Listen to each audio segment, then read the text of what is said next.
So throughout the summer, basketball players play organized basketball. They play, AAU tournaments. They have practices with their high school team.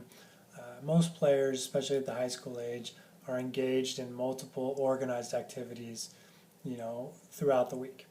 Uh, in previous generations, much of that time was spent in less structured activities, open gyms, pickup games at parks, et cetera, et cetera.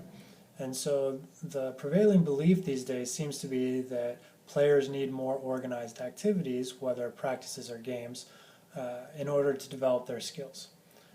But a few recent studies in different sports have suggested the opposite.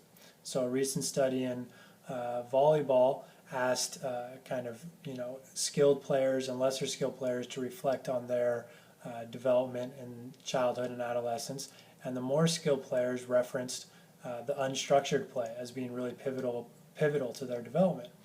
Similarly, Bundesliga soccer players said, or it was found when they were studied, that the best players compared to kind of lower level semi-pro type professional players, the better players engaged in multiple sports for a longer period of time and more unstructured activities in their childhood and adolescence, and didn't really exceed the number of structured hours until much later in late adolescence or even into their 20s.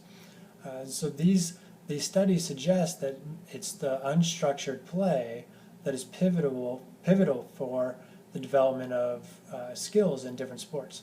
And so I think we spend so much time with these structured activities in basketball during the spring and summer and fall, and we're expecting them to really develop skills and to make players better.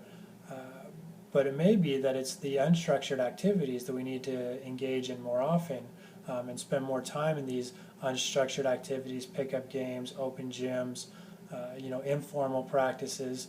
And that's really where we can have the freedom, the time to experiment and explore and ultimately develop better skills.